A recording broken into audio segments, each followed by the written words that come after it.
Eleanor Jackson, you need to calm down right now or we'll be forced to sedate you, Director Harmon threatened, his practiced smile never reaching his cold eyes. The dining hall fell silent. I could feel 60 pairs of elderly eyes fixed on me, watching this confrontation unfold with a mix of fear and, dare I say it, hope. I smoothed my cardigan, feeling the crisp document in my pocket. At 72, I'd been underestimated my entire life. First as a black woman in finance, then as a widow, and finally as an elderly resident with diminished capacity. Their biggest mistake was thinking I'd go quietly. I don't think you want to threaten me, Mr. Harmon, I replied, my voice carrying the same quiet authority that had once made Fortune 500 executives sit up straight in their boardroom chairs. I removed the folded document from my pocket and slid it across to him. Not when I'm your new employer. I watched satisfaction bloom inside me as confusion, then disbelief, then naked fear crossed his face. This is impossible, he whispered, the color draining from his cheeks. It's not only possible, it's done. I turned to address the residents and staff. As of 9 o'clock this morning, I own Peaceful Pines Nursing Home. Every brick, every bed, and every last employee contract. I pressed the small remote in my hand. Behind me, the wall-mounted screen flickered to life, displaying a corporate letterhead and a series of signatures that had cost me nearly $4 million. For those who can't see the fine print, I continued, this document confirms the transfer of ownership from Cornerstone Healthcare to Washington Dignity Holdings, my company. My smile felt razor-sharp on my face. Mr. Harmon and his entire management team are terminated, effective immediately. Gasps echoed through the room. A nurse dropped a tray of medications with a satisfying clatter. In the back, someone began to applaud. My friend Louisa, I knew without looking, and the sound spread like wildfire. Harmon's face contorted with rage. This is preposterous. You're a resident with diminished capacity. You were placed here by your own children, because you can't manage your own affairs. My laugh surprised even me, low and dangerous. That's what they wanted everyone to believe. I nodded toward the entrance where 2 police officers had appeared right on schedule. Detective Wilson, perfect timing. I believe you have some questions for Mr. Harmon about Medicare fraud. As the officers approached, Harmon backed away, eyes darting for escape routes. You can't do this, he hissed at me. Your children have power of attorney. They'll stop you. My smile never wavered as I gestured toward the doors on the opposite side of the room, which swung open to reveal my children, Michael and Vanessa, being escorted in by Abigail Porter, my attorney. I believe my children might be joining you at the police station. No one in that dining hall could have guessed how I, written off as confused, diminished, and powerless, had orchestrated this moment. No one could have imagined the betrayal that had set it all in motion, or the secret strength I had called upon to fight back. 3 months earlier, I would never have pictured myself here. 3 months earlier, I had been betrayed by the people I had once rocked to sleep in my arms. I woke that March morning to the smell of coffee brewing, coffee I hadn't made. Tying my robe tightly around my waist, I padded to the kitchen to find my son Michael and daughter Vanessa, sitting at my table with a stranger in a crisp pantsuit. Mom, Michael said, not quite meeting my eyes, this is Ms. Peterson. She's here to help us talk about your situation. My situation? I repeated, suddenly conscious of my uncombed hair, my old robe. At 72, I was in excellent health, still tended my garden daily, and volunteered twice a week at the community library. What situation? Over the next hour, my own children laid out their case against me. Small incidents they'd cataloged like prosecutors. Forgetting where I'd placed my reading glasses, mixing up my grandchildren's birthdays, leaving a pot on the stove once. All presented as evidence of my alleged cognitive decline. We've found a wonderful place called Peaceful Pines, Vanessa said, sliding a glossy brochure across the table. The cover showed smiling white-haired people playing checkers. It's the best nursing facility in the state. I'm not going to a nursing home, I stated flatly, pushing the brochure back. This is my house. I've lived here for 40 years. Mom, Michael said with practiced patience that made my teeth clench. We've already talked to your doctor. He agrees it's for the best. My doctor? Dr. Williams would never. Dr. Hayes, Vanessa corrected with a patronizing smile. We switched you to a geriatric specialist last month. Remember? I didn't remember any such change. The stranger, Ms. Peterson, explained she was a social worker who specialized in elder transitions. Everything had been arranged already. I had 1 week to pack my essential belongings. And my house? I asked, my voice barely above a whisper. Michael had the decency to look uncomfortable. We'll need to sell it to cover the nursing home costs. It's quite expensive, but they have an excellent memory care unit. Memory care. As if my memories were broken things that needed tending by strangers. The humiliation came in waves. Being forced to sort through a lifetime of possessions in a matter of days. Watching movers label my furniture for auction. Being driven to Peaceful Pines like a child to summer camp. Except this camp had locked exterior doors and staff who spoke to me in the high, musical tones reserved for toddlers. You'll love it here, Mrs. Jackson, the admissions coordinator chirped while I sat in my new room, surrounded by unfamiliar walls, a stranger's bed, and the small box of personal items I'd been permitted to bring. The first night, I wept silently into a pillow that smelled of industrial detergent, mourning the garden I would never see bloom again. The kitchen where I'd prepared Sunday dinners for decades. The porch swing where I'd once rocked my babies. Those same children who had now decided I was incapable of caring for myself. Later that week came the final blow. Discovering my children had been granted power of attorney over my finances through documents I had no memory of signing. When I confronted them during their first visit, they exchanged worried glances. See, this is exactly why we were concerned, Vanessa said, patting my hand like I was a confused child. You signed these last month, Mom. If you don't remember that, it just proves we made the right decision. But I remembered no such signing. And as the fog of shock began to clear, anger crystallized into clarity. Something wasn't right. And Eleanor Washington Jackson had never been one to lie down in the face of injustice. What my children had forgotten, or perhaps never fully appreciated, was that before becoming their mother, I had been Eleanor Washington, one of the first black female accountants at Martin & Blackwell, a prestigious financial firm in the city. For 25 years, I had navigated the male-dominated world of high finance, quietly but methodically breaking barriers. I had managed the portfolios of clients worth millions, understood the machinery of capitalism and wealth from the inside, and saved carefully throughout my career. After my husband died 15 years ago, I had continued to manage our investments prudently, living comfortably but modestly in our paid-off home. Neither Michael nor Vanessa had ever shown much interest in my financial acumen. They saw only their aging mother, not the woman who had once restructured a failing manufacturing company's debt and saved 300 jobs. On my third day at Peaceful Pines, I met Louisa Chun, a retired attorney who had moved to the facility willingly after her arthritis became too painful to maintain her independence. Louisa's mind remained sharp as ever, and she immediately recognized a kindred spirit in me. Something's not right with your story, Louisa said after hearing my situation over a game of checkers. Those power of attorney documents, your signature was verified? Apparently, I replied, moving my red piece across the board. But I swear, Louisa, I never signed anything. Then we have a problem to solve, she said, her eyes lighting up with the spark of a litigator who'd found a worthy case. Later that night in my room, I carefully removed the false bottom I'd created in my jewelry box, one of the few personal items I'd insisted on bringing. Inside was a small notebook containing account numbers, passwords, and contact information for my longtime financial advisor, Jerome Watkins.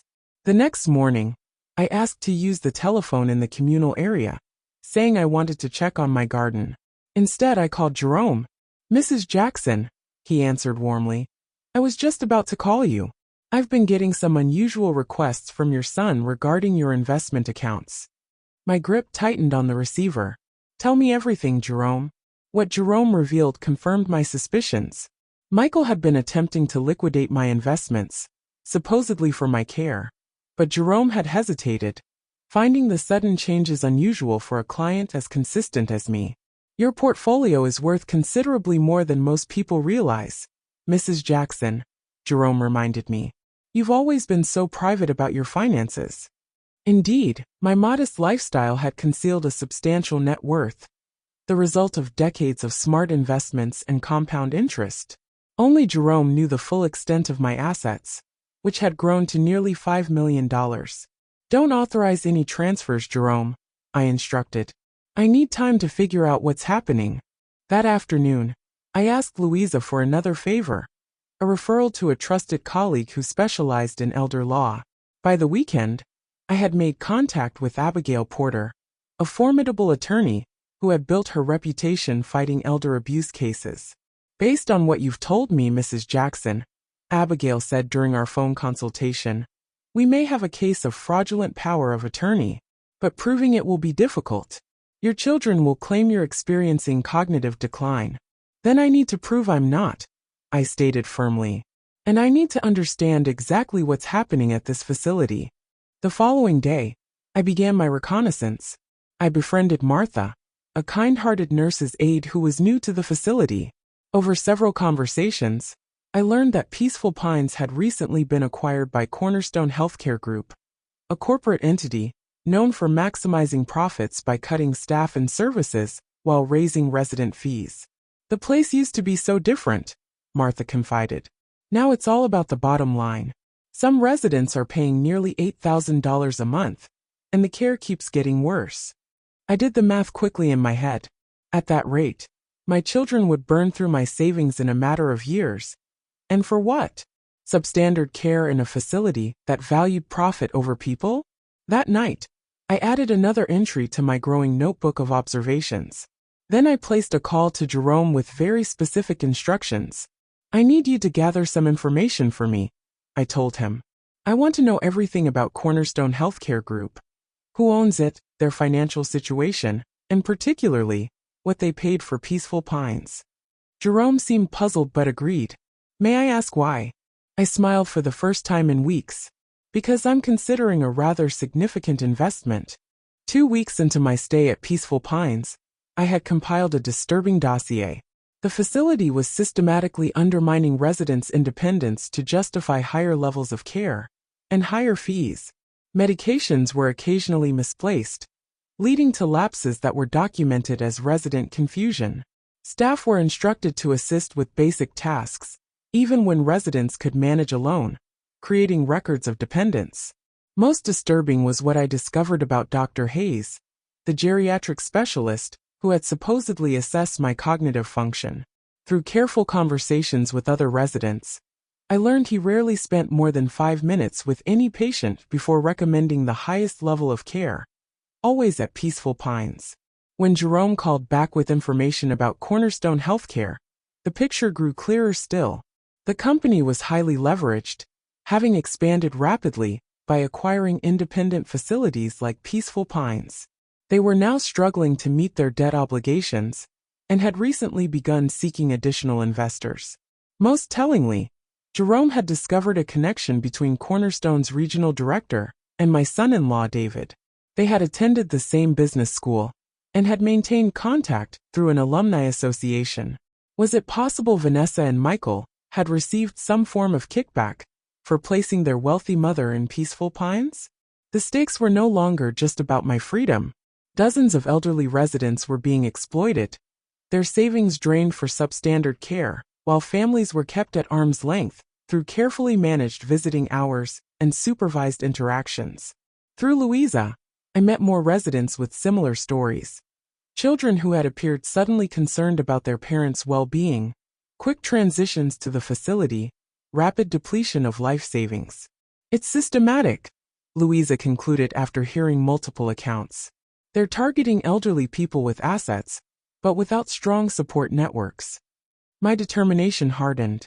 This isn't just about me anymore. It's about everyone here. I arranged another call with Abigail Porter, this time with Louisa present. We need to build a class action case, I explained. But first, I need to secure my own position. I can't fight this if I'm still under my children's control. Abigail outlined a strategy. I would need to undergo an independent cognitive assessment with a court-appointed specialist. If I could prove my competence, I could challenge the power of attorney, but the process would take time, possibly months. I don't have months, I replied. People here are suffering now. Some won't last that long. That night, I stood at my window, watching an ambulance quietly take away another resident, the third this month. No lights, no sirens. Just another elderly person silently disappearing in the night. We lost Mrs. Abernathy, whispered Louisa from the doorway of my room, her eyes red-rimmed. Heart failure? I asked. Officially, but she'd been complaining about getting the wrong pills for weeks.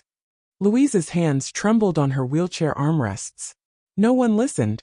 I felt something harden inside me, a crystallization of purpose that cut through my fear. No more, I whispered. Not one more person. An idea struck me with such clarity it nearly took my breath away. Audacious, perhaps reckless, but potentially revolutionary. The next morning, I called Jerome with hands that didn't shake at all. I need to know if Cornerstone Healthcare would sell Peaceful Pines outright, I instructed, and exactly what price they would accept. Jerome's stunned silence stretched across the line before he finally spoke. Mrs. Jackson, are you suggesting what I think you're suggesting? I want to buy the nursing home, Jerome, I confirmed, my voice steel-wrapped in velvet. Every brick, every bed, every last inch of it. That would require liquidating nearly 60% of your portfolio, he cautioned. I watched through my window as Mrs. Abernathy's few possessions were quietly packed into garbage bags by staff, who couldn't be bothered to find proper boxes. Some things are worth more than money, I replied. And if I'm right about Cornerstone's financial troubles, they might be desperate enough to sell quickly. The plan carried enormous risk, but I had calculated something more valuable than financial return: the reclamation of human dignity. If I succeeded, I would transform Peaceful Pines from the inside out. If I failed, at least I would go down fighting instead of fading away, in a system designed to erase people like me from existence. My strategy unfolded methodically over the next month, a complex chess game played from the confines of a nursing home room. First, I established my mental competence beyond question. Working with Abigail Porter, I arranged for 3 independent neuropsychological evaluations, all confirming I showed no signs of cognitive impairment. I took the mini mental state examination in front of witnesses, scoring a perfect 30/30ths. I completed the clock drawing test flawlessly. Make copies of everything, I instructed Abigail after my 3rd evaluation. Triple copies. They'll still try to claim these tests were performed on a good day, Abigail warned. My smile was thin and sharp. Which is why we're not stopping there. With Louisa recording on her smartphone, I proceeded to complete the New York Times crossword puzzle, in ink, in under 15 minutes. I then recited from memory the birth dates of every resident on my floor, along with their medication schedules, information I had methodically memorized over weeks of observation. Get this to the judge, I told Abigail, handing over a memory stick. And this, I added a leather-bound notebook containing detailed financial projections for Peaceful Pines under new management, calculations so complex and precisely rendered that no one could question the mind that produced them. With these evaluations in hand, Abigail filed an emergency petition to invalidate the fraudulent power of attorney. The court date was set for 6 weeks away, still too long, but a necessary parallel track to my primary plan. Meanwhile, Jerome had confirmed my suspicions. Cornerstone Healthcare was indeed in financial trouble. Their aggressive acquisition strategy had left them over-leveraged, and several of their facilities were underperforming. Peaceful Pines, despite its high fees, was operating at a loss due to mismanagement. Through a series of shell companies that Jerome helped establish, I began purchasing Cornerstone's debt on the secondary market at a discount. Simultaneously, I authorized Jerome to approach Cornerstone with an offer for Peaceful Pines specifically, using an investment group as cover. They're interested, Jerome reported back. They're asking $4.2 million. Counter with $3.8 million, all cash, expedited closing, I instructed. And make it clear this is a limited-time offer. While these financial maneuvers proceeded, I continued building my coalition within Peaceful Pines. I held clandestine meetings during bingo and crafts sessions, encouraging residents to document their experiences. I established contact with sympathetic family members through Louisa's network. Most crucially, I reconnected with Martha, the fired aide, who provided devastating insider information about medication practices and record falsification. Martha introduced me to former employees with similar stories, creating a comprehensive picture of systematic neglect and fraud. As the pieces of my plan locked into place, I finally contacted my children, not to reconcile but to gather evidence. In a carefully staged phone call that Louisa witnessed, I feigned confusion and tearfully asked Michael why he had placed me in the home. "It's for your own good, Mom," he assured me. "You were getting forgetful, making dangerous mistakes." "But I don't remember agreeing to any of this," I said, my voice deliberately wavering. "That's exactly why you're there," Michael replied, frustration evident in his tone. "You signed the papers and don't even remember doing it." The call provided the final piece I needed: direct evidence that my children were claiming I had signed documents I had no memory of, because they had never been presented to me. 3 days before my court date to challenge the power of attorney, Jerome called with news.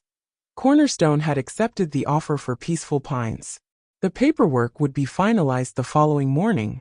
"They have no idea who's really buying it," I confirmed. "None," Jerome assured me.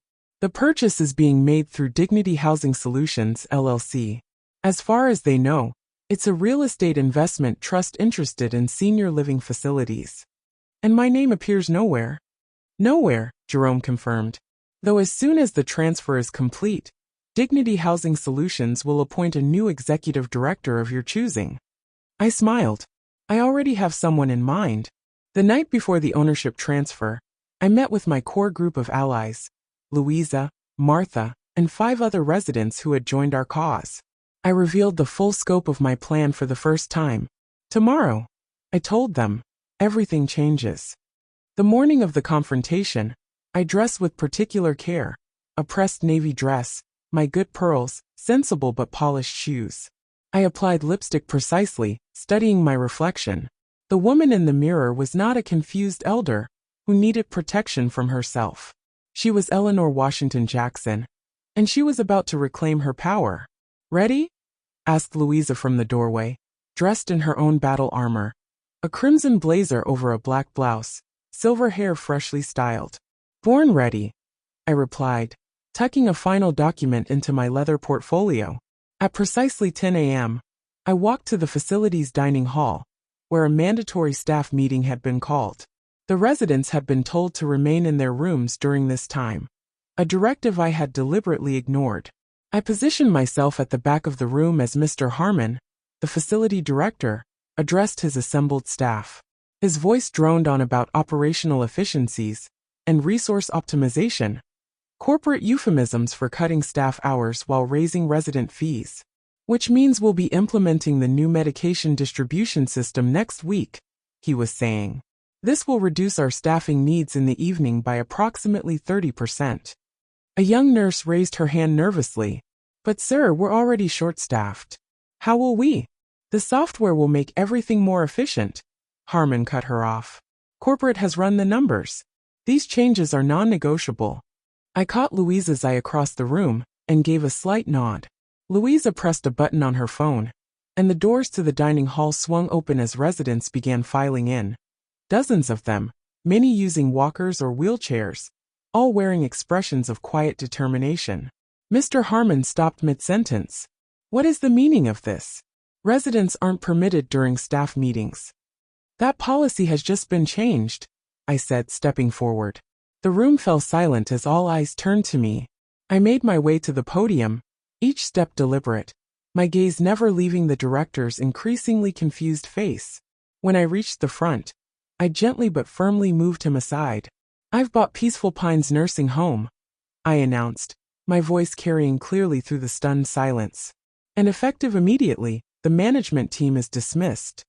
The chaos that followed my announcement eventually settled as I produced the ownership documents, officially transferring Peaceful Pines to Dignity Housing Solutions, LLC, with Eleanor Jackson named as executive chairperson of the board. "This is preposterous," Mr. Harmon sputtered when he found his voice. "You're a resident with diminished capacity. You can't possibly have the authority." I have 3 independent neuropsychological evaluations confirming my cognitive function is excellent, I interrupted, nodding to Abigail Porter, who had arrived moments earlier and now distributed copies of the reports. And as of 9 o'clock this morning, I have legal ownership of this facility. I turned to address the assembled staff and residents. For too long, Peaceful Pines has prioritized profit over people. That ends today. Mr. Harmon's face flushed crimson. Your children placed you here because you're incompetent to manage your own affairs. They have power of attorney. Fraudulently obtained, I countered, producing another document. This temporary injunction, signed by Judge Michaels this morning, suspends that power of attorney pending a full hearing. My children have no legal authority over me or my assets.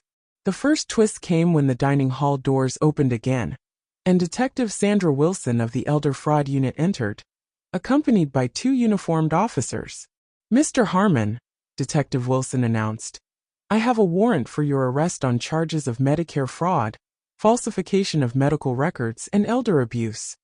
The second officer moved toward Dr. Hayes, who had been sitting quietly at the back of the room. Dr. Thomas Hayes, you're also under arrest for conspiracy to commit fraud and violation of medical ethics standards.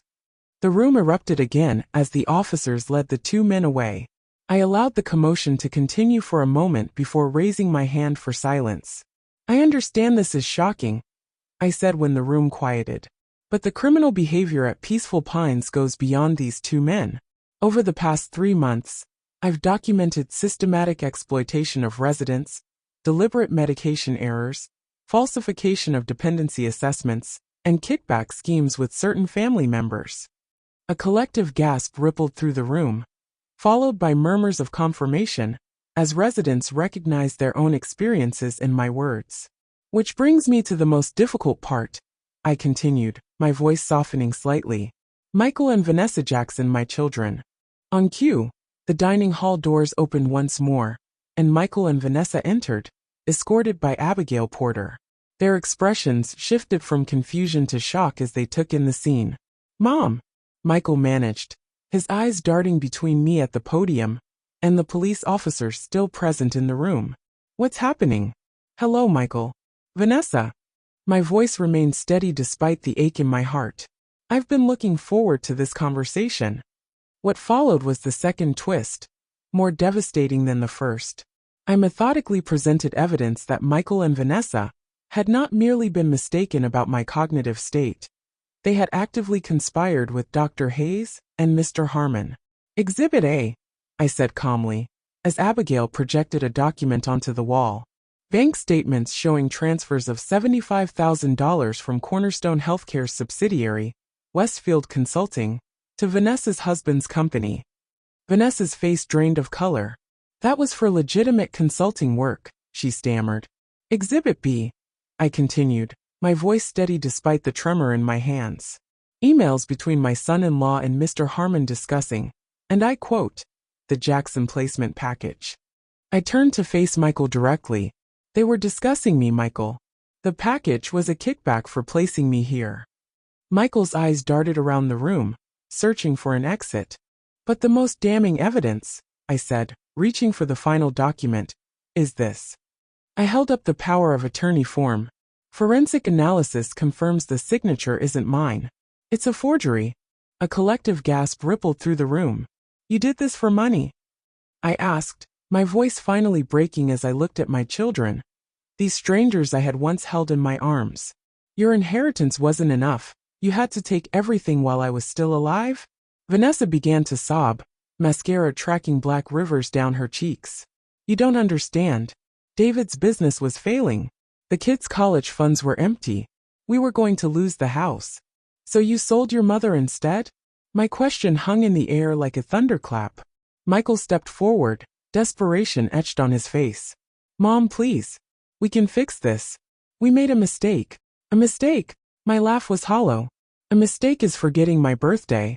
This was a calculated betrayal. You were willing to let me die in this place while you spent my money. Detective Wilson stepped forward. Michael and Vanessa Jackson, you're both persons of interest in our ongoing fraud investigation. I'll need you to accompany me to the station to answer some questions. As my children were led away, not in handcuffs, but clearly in disgrace, I felt no triumph, only a profound sadness. The confrontation had confirmed my worst fears, but brought no joy. I turned back to the assembled residents and staff, squaring my shoulders. What happened to me, what happened to many of you, was wrong. But our story doesn't end with exposing wrongdoing. It begins with rebuilding this place as it should be, a community that honors the dignity, independence, and wisdom of its residents. The room erupted in applause, residents tapping their walkers on the floor, staff members wiping away tears, everyone united in the promise of transformation. 6 months later, I stood in the newly renovated garden of what was now called Washington House, named not for the first president, but for my maiden name, a reclamation of my identity before marriage. The transformation was nothing short of revolutionary. Gone were the sterile corridors with their ammonia sting. In their place, wide hallways filled with natural light, the walls adorned with resident artwork. The cafeteria's institutional slop had been replaced by a culinary program featuring recipes contributed by residents themselves. My own collard greens and cornbread had become Thursday favorites. Most striking was the absence of locked doors. Residents moved freely between their private apartments and communal spaces, each living area personalized to reflect its occupants' life and tastes. I had replaced the facility's old slogan, "We care for you," with a new mission statement, "Your life, your choices, our support." The financial model is what really amazes people, I explained to a group of visiting healthcare administrators. By eliminating corporate overhead and administrative bloat, we actually reduced costs while improving care. The administrators exchanged skeptical glances as they toured the facility's innovations. The hydroponic garden where residents grew vegetables for the kitchen, the recording studio where our oral histories were preserved, the legal clinic that helped residents navigate the Byzantine complexities of Medicare and end-of-life planning. But the liability issues, one administrator began, are addressed through genuine care, not restraints and sedation, I finished firmly. Our incident rates have decreased 60% since implementation. What the visitors couldn't fully grasp was the philosophical revolution underlying the physical changes. I had implemented a model of shared governance, with the resident council having real authority over policies and budgets. Staff received higher wages, better training, and advancement opportunities.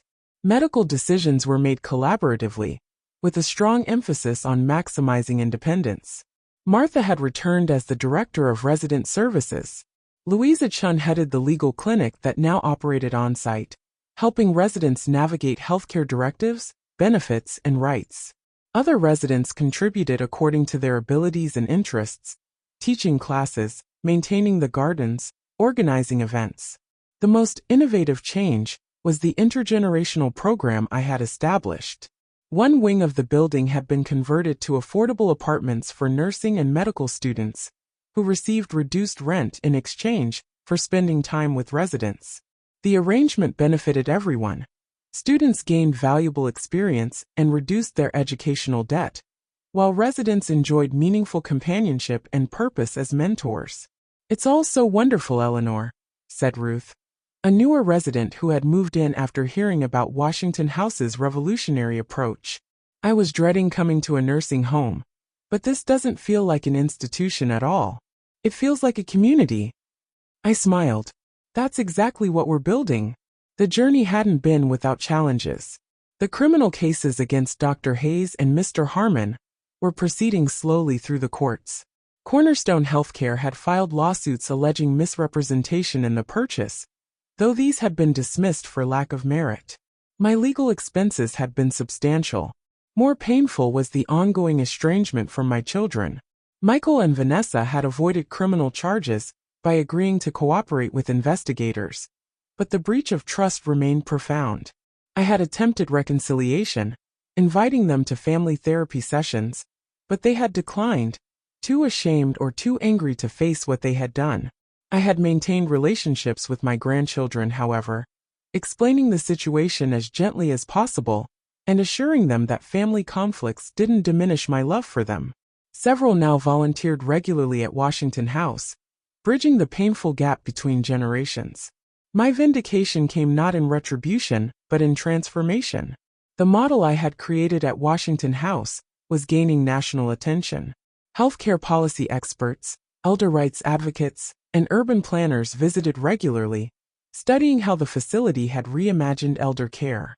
A state senator had recently introduced legislation, informally called the Eleanor Jackson Act, that would strengthen protections against elder exploitation and establish new standards for nursing home governance and resident rights. Most meaningfully, I had helped establish a legal defense fund for other elders facing situations similar to my own. Already, the fund had supported 15 cases, resulting in 12 elders being reunited with their assets and regaining their independence. On this particular afternoon, I was hosting representatives from 3 other nursing facilities interested in adopting the Washington House model. As I guided them through the garden, explaining how residents had designed the accessible pathways and selected the plants, a familiar figure appeared at the entrance.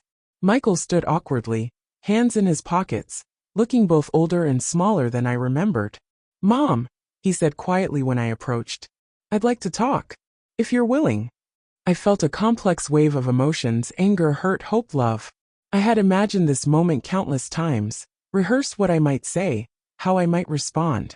But in the actual moment, I simply nodded and gestured toward a bench beneath a flowering magnolia. "I have time now," I said. The silence stretched between us as we sat, the gap of betrayal not easily bridged by proximity. "I've been in therapy," Michael finally said, "trying to understand why I did what I did." And I kept my gaze on a cardinal hopping along the garden path. It wasn't really about the money, not at the core. His voice cracked.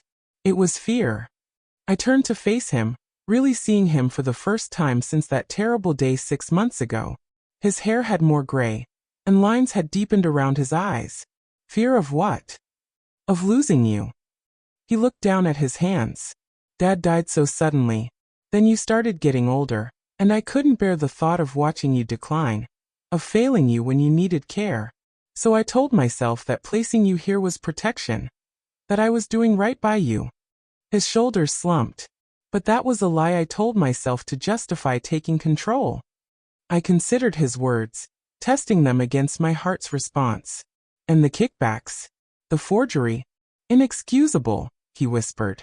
Once we started down that path, each step made the next one easier. Vanessa's husband convinced us it was standard practice, that everyone did it. He looked up, eyes wet. "I've lost everything, Mom. My marriage is over. My job. My self-respect. But losing you." His voice failed him. I felt no triumph in his brokenness, only a profound sadness for what might have been. "I don't expect forgiveness," Michael continued after collecting himself. "I just wanted you to know I understand what I did now. And I'm so sorry." I studied my son's face, searching for the boy I had raised, the man I thought I knew. Perhaps he was still in there, beneath the layers of poor choices. "Forgiveness isn't something I can give you today," I said finally. "It's a journey we might take together, if you're willing to walk it honestly. But trust? That will need to be rebuilt brick by brick." Michael nodded, tears falling freely now. "I'd like to try if you'll let me." As we sat together in the garden I had helped create, I realized that true vindication wasn't found in punishment, or even in professional success. It was in reclaiming my power to choose forgiveness or boundaries, reconciliation or distance, which battles to fight and which to let go. I had transformed a system designed to diminish me into one that amplified the voices of those like me. I had converted an experience of profound betrayal into a movement for justice that would outlast my lifetime. Whatever happened in this conversation with my son, whether it led to healing or merely to closure, I knew I had already achieved the ultimate vindication. I had turned my most painful chapter into a revolution of dignity, not just for myself, but for countless others who would follow in my path. The facility my children had intended as my prison, I had transformed into a community of purpose. The assets they had tried to steal from me, I had invested in structural change. The voice they had attempted to silence now spoke for thousands. They put me in a nursing home. I bought the whole building. And then I changed the world.